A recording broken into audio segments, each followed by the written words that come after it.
I held my husband's Rolex in my palm, feeling its weight, not just the physical heft of precious metal, but the weight of 22 years of memories. This watch had ticked against Edmund's wrist as he built his empire, as he held our newborn son, as he fought against cancer that eventually claimed his life. And now my sister wanted it as a wedding gift. Along with my house. And my car. That's the moment I realized some people will take until there's nothing left of you. My name is Jane, and this is the story of how I finally learned that sometimes choosing yourself isn't selfish, it's survival. 6 months ago, cancer stole my husband Edmund after a brutal 2-year battle. He was 58, I was 43, and we'd spent over 2 decades building a life together. Everyone talks about grief like it's just intense sadness, but that's not even half of it. Grief is waking up and reaching for someone who isn't there. It's making 2 cups of coffee before remembering you only need 1. It's finding a receipt in a jacket pocket and breaking down in the middle of doing laundry because his handwriting suddenly appears like a ghost. Edmund was 15 years older than me when we met.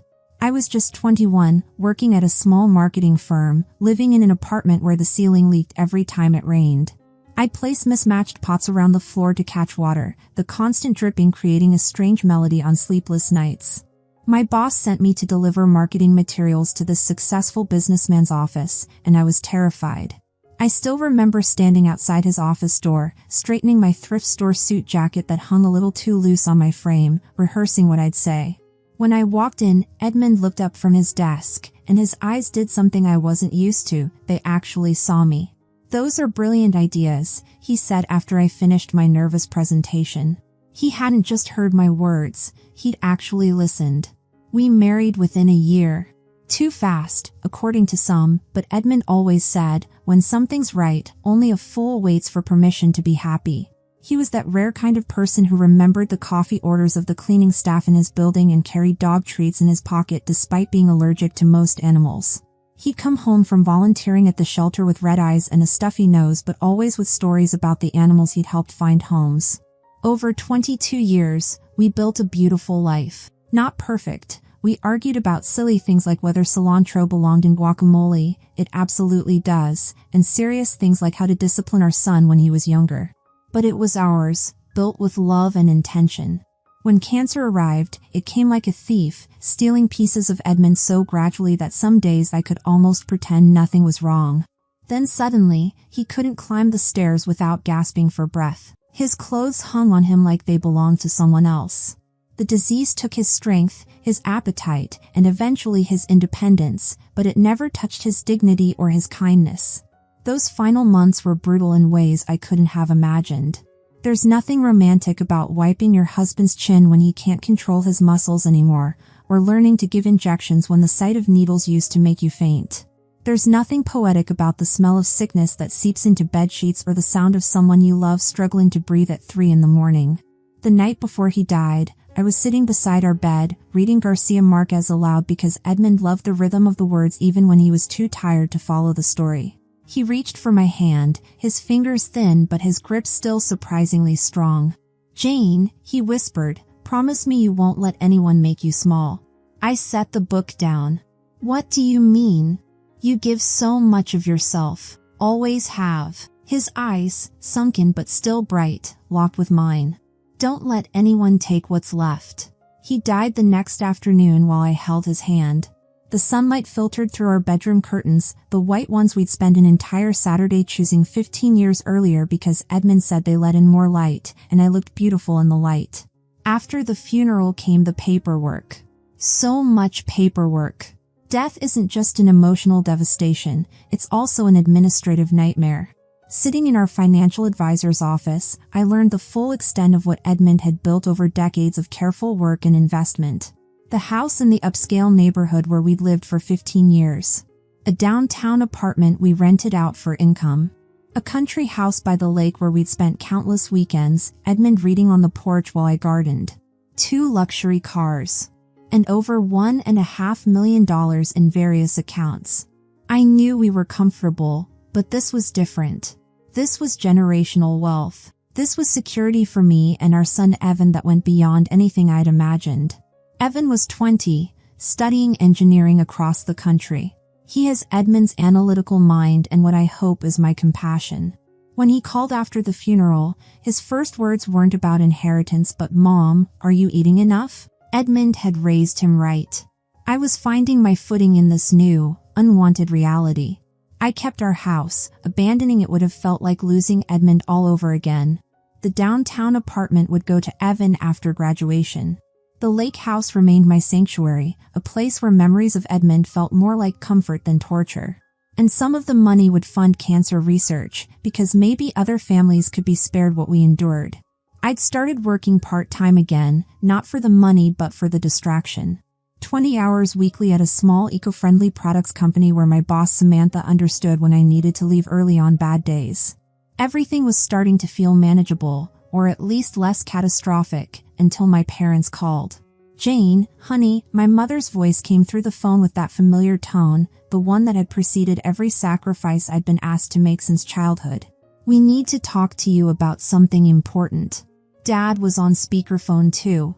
Never a good sign. "It's about Chelsea," Mom continued. "She's getting married next spring, and we were hoping you could help with the wedding." Chelsea. My younger sister by 10 years. The family favorite. While I changed her diapers at age 10 and worked after school by 16 to help with family expenses, Chelsea got dance lessons, piano lessons, and her own bedroom with pink wallpaper she'd picked out herself. I remember standing in her doorway when I was 17, watching her practice on the baby grand piano our parents had somehow afforded despite telling me there wasn't money for my senior class trip. My hands were raw from dishwashing at the local diner where I worked weekends. The contrast wasn't subtle. "Help how?" I asked, though I already knew where this was heading. "Well, you know, financially," Mom said, as if this was the most natural request in the world. "She and Jeremy are just starting out, and weddings are so expensive these days." That familiar weight settled on my shoulders, the expectation that I would solve problems that weren't mine to solve. That I would give because I could, regardless of whether I should. "Okay," I said. "Let me call her and see what she's thinking." I called Chelsea immediately, figuring it was better to address this directly than let my imagination run wild. "Jane," she squealed, her voice bubbling with excitement. "Did Mom and Dad tell you about the wedding? They mentioned you might need some help." What followed was a 20-minute monologue about her dream wedding that sounded less like a ceremony and more like a small-scale royal coronation. The Riverside Country Club with its crystal chandeliers and lake views. 200 guests for a sit-down dinner featuring imported seafood. A designer dress that cost more than my first car. The exclusive band that charged per hour what many people make in a week. As she rattled off her wish list, luxury transportation, exotic flowers, top-tier photographers, videographers, custom cocktails, and designer decorations, I found myself staring at the framed photo on my kitchen counter. Edmund and I on our wedding day, both laughing as we cut a simple cake in the community center we'd rented. We'd paid for everything ourselves. The whole celebration cost less than what Chelsea wanted to spend on just flowers. When she finally paused for breath, I did some quick mental math. Her fantasy wedding would cost at least $100,000, probably more. "Chelsea," I said carefully, "that sounds beautiful. But do you have any idea how much all of that would cost?" "Well, no, not exactly," she said with that careless laugh I remembered from childhood, the one that usually preceded someone else solving her problems. "But that's why I'm hoping you can help. I mean, you have all that money now." There it was. Not concern for my grief or acknowledgement of my loss, but immediate focus on what Edmund's death meant for her. His money viewed as a windfall rather than the final expression of love from a man who had worked his entire life to provide security for his family. "Look, Chelsea," I took a deep breath, "I'm happy to help, but what you're describing would cost at least $100,000, maybe more. That's not realistic." "But Jane," her voice took on that whining tone I remembered from when she was 5 and wanted something, "you can afford it. Edmund left you so much money." I closed my eyes, feeling a headache building behind my temples. "That's not the point. A wedding shouldn't cost more than a house down payment." She got quiet for a minute. I could practically hear her recalculating, trying to figure out a different angle. "So how much would you be willing to give me?" I thought about it. What was reasonable? What was generous without being ridiculous? $50,000. That's my gift to you for your wedding. The rest needs to come from you and Jeremy, or his parents, or mom and dad. 50,000? That's it? The entitlement in her voice made my skin crawl. $50,000, more than enough for a beautiful wedding, more than most people could dream of receiving as a gift, and she was disappointed. Chelsea, $50,000 is a very generous gift. Most people pay for their own weddings. She didn't sound happy, but she mumbled something that might have been thank you and hung up. The next day, I went to the bank and opened a separate account. I transferred exactly $50,000 into it and added Chelsea as an authorized user. Done. Wedding handled. Sunday dinner at my parents' house was illuminating. Chelsea was there with Jeremy, her fiancé. He seemed nice enough, worked in IT, pretty quiet, the kind of person who let Chelsea dominate conversations without seeming to mind. When we were all sitting around the table, I made sure to be very clear about my gift. Chelsea, I wanted to let everyone know that I put $50,000 in an account for your wedding. That's my wedding gift to you and Jeremy. Mom and Dad exchanged looks. Chelsea just nodded, but she didn't look thrilled. Jeremy actually seemed surprised. I don't think Chelsea had told him how much I was giving them. That's very generous, Jane, Dad said, but his tone suggested he thought it should be more. It is generous, I said firmly. Most people don't get that kind of help with their weddings. The conversation moved on, but I could feel the tension. Chelsea picked at her food, and Mom kept giving me these disappointed looks. Whatever. I'd done my part. $50,000 was more than enough for a beautiful wedding. For the next few weeks, things went back to normal. I focused on work, attended my Cancer Foundation meetings twice a week, and had my regular video calls with Evan. Those calls were the highlight of my week, hearing about his classes, his roommates' weird habits, the girl he had a crush on but was too shy to talk to. Then on a Tuesday morning, while I was having my coffee and checking emails, I saw one from Chelsea. The subject line made my stomach drop, list of wedding gifts. I stared at that subject line for a full minute before opening it. I'd already given her my gift, $50,000. What more could she possibly want? When I opened the email and read what was inside, I literally choked on my coffee. There were 5 items listed, each one more ridiculous than the last. 1. The downtown apartment. 2. The Porsche. 3. The country house. 4. Edmund's Rolex watch. 5. A honeymoon trip to the Maldives for 2 weeks. I read through the list 3 times, thinking maybe I was misunderstanding something. But no. My sister had literally asked for hundreds of thousands of dollars worth of gifts. The apartment alone was worth $500,000. The country house was worth even more. And she wanted Edmund's Rolex, the watch he'd worn every day for 20 years, the one I was planning to give to Evan. I sat there staring at my laptop screen, feeling my blood pressure rise. Part of me wanted to call Chelsea immediately and scream at her, but I knew exactly how that conversation would go. She'd start crying, saying she couldn't afford anything nice, and then my parents would call within an hour telling me I was being mean to my little sister. I called her anyway. "What the hell is wrong with you?" I asked when she answered.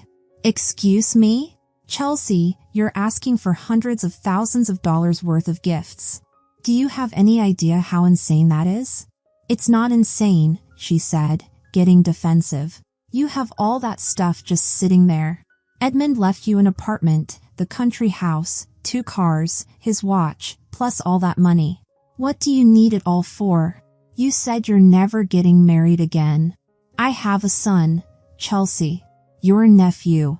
I'm planning to give Evan the apartment when he graduates, and one of the cars, and yes, his father's watch. But Jane," Chelsea whined, "I'm getting married. This is supposed to be the happiest time of my life, and I can't afford anything nice. You can afford plenty with $50,000. And if you want more than that, figure it out yourself." There was silence for a moment. Then Chelsea said in a completely different tone, "Fine. Either you give me all 5 things on that list, or don't bother coming to my wedding." I couldn't believe what I was hearing. "Are you seriously giving me an ultimatum?" I'm telling you how it is. You give me what I want, or you're not welcome at my wedding. Chelsea, need I remind you that I'm paying for your wedding? She actually laughed. It's not even your money, Jane. You didn't earn any of it.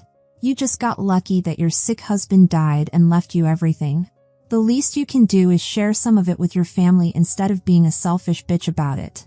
I hung up the phone. I sat there shaking for about 5 minutes. I couldn't believe she had said that about Edmund. Calling him my sick husband and saying I was lucky he died. That was unforgivable. Edmund was a good man who fought cancer with everything he had, and he didn't deserve to be talked about like that. I grabbed my phone and opened my banking app. It took me less than 2 minutes to revoke Chelsea's access to the wedding account. Then I went through and canceled every single deposit she had made with that money. The venue, the caterer, the florist, the photographer, everything. After I finished with the banking, I turned my phone completely off. I knew Chelsea and my parents would start calling as soon as the wedding planner contacted her about the canceled payments, and I didn't want to deal with it right then. Instead, I went out to my garden. Edmund had helped me plant it 3 years ago, and working in the dirt always helped me think clearly. I spent the whole evening pulling weeds and watering plants, trying to calm down. The next morning, I finally turned my phone back on. 37 missed calls. 28 text messages. Most from Chelsea, some from my parents. Chelsea's messages started panicked and got angrier as they went on. The wedding planner had called about the canceled deposits. She'd figured out I'd cut off her access to the account. By the final message, she was calling me a vindictive bitch and threatening to have Mom and Dad deal with me. My parents' messages were more of the same. Mom demanding I call her immediately. Dad saying I was being unreasonable. I deleted all the messages without responding and went about my day. I had a Cancer Foundation meeting that afternoon, and I wasn't going to let my family's drama ruin that. They kept calling throughout the day, but I didn't answer. By evening, I figured they'd gotten the message that I wasn't going to talk to them. I was wrong. At 7 o'clock, I heard cars pulling into my driveway. I looked out the window and saw my parents' car and Chelsea's car. Great. They didn't even knock. Chelsea just walked right in. She still had a key from when she used to house sit for us. Jane, she screamed as soon as she saw me. What the hell do you think you're doing? My parents followed her in, both looking furious. Jane Shaw, Mom said, using my full name like I was still a child, you need to fix this right now. Fix what? I asked calmly. You know what, Chelsea said. Give me back access to the account. My wedding is in 3 months and you just ruined everything. I didn't ruin anything. You did that yourself when you decided to insult my dead husband. I didn't insult him. You called him my sick husband and said I was lucky he died. Chelsea looked uncomfortable for a second, but then got defensive again. I was upset. You were being unreasonable. So you know about the gift list? I asked my parents. Mom nodded. Of course we do. I helped her make it. I felt like someone had punched me in the stomach. You helped her? Jane, Mom continued, you've been living well all these years. Edmund took good care of you. Now it's time for Chelsea to have her turn. As her older sister, it's your responsibility to help her. My responsibility? Yes, Dad chimed in. Chelsea deserves to have a nice wedding and a good start in life. You have more than enough to share. I looked at the 3 of them standing in my living room in the house that Edmund and I had shared for 15 years, demanding that I give away everything he had worked for. Get out, I said quietly. What? Mom asked. Get out. I'm not giving Chelsea another penny. I'm not giving her back access to the account, and I'm not coming to this ridiculous wedding. Chelsea started crying. You're just jealous because I'm getting married and you're going to be alone forever. That's enough, I said. All of you, get out of my house right now, or I'm calling the police. You wouldn't dare, Dad said. I picked up my phone and started dialing 911. They left. But that wasn't the end of it. Over the next 2 weeks, they called in reinforcements. Every aunt, uncle, and cousin I had started calling me. They all had the same message: I was being selfish. I should help my sister. Family comes first. I tried explaining the situation to my Aunt Martha, who I'd always been close to. Jane, honey, she said, I know Chelsea can be a little demanding, but she's always been the baby of the family. And you do have all that money now. Martha, she asked me for my house and my car. Would you give away your house? Well, no, but your situation is different. I gave up trying to explain. I just stopped answering the phone when I saw family members calling. A week later, something happened that made me absolutely furious. Evan called me, sounding upset. Mom, Grandma called me. What did she say? She said if I don't convince you to help Aunt Chelsea with her wedding, she's going to disown me. She said I won't be welcome at family gatherings anymore, and she won't help pay for my college. I was seeing red. Evan, listen to me very carefully. Your grandmother isn't paying for your college. I am. And she has no right to drag you into this mess. I told him everything. About Chelsea's ridiculous gift list, about the nasty things she'd said about Edmund, about how my parents had helped her make the list. Evan listened without interrupting. When I finished, he was quiet for a minute. Then he said, Mom, if they're willing to disown me because you won't give Aunt Chelsea a house and a car, then maybe I don't want a relationship with them anyway. I was so proud of my son in that moment. At 20 years old, he had more sense than the rest of my family combined. I love you, Evan. I love you too, Mom. And for what it's worth, I think Dad would be proud of you for standing up for yourself. After that conversation, I felt better than I had in weeks. At least I had one family member who understood what was really going on. 3 months went by quickly. I threw myself into work and charity activities. The Cancer Foundation was planning a big fundraising gala, and I volunteered to help organize it. Keeping busy made it easier not to think about the family drama. Evan and I talked every week, sometimes twice. He was doing great in school and had finally worked up the courage to ask out that girl he liked. They went to a campus movie night together, and he was over the moon about it. The family stopped calling after about a month. I guess they finally got the message that I wasn't going to change my mind. My phone was quieter, but I preferred it that way. In early May, I was scrolling through Facebook and saw wedding photos posted by one of my cousins who had attended Chelsea's wedding.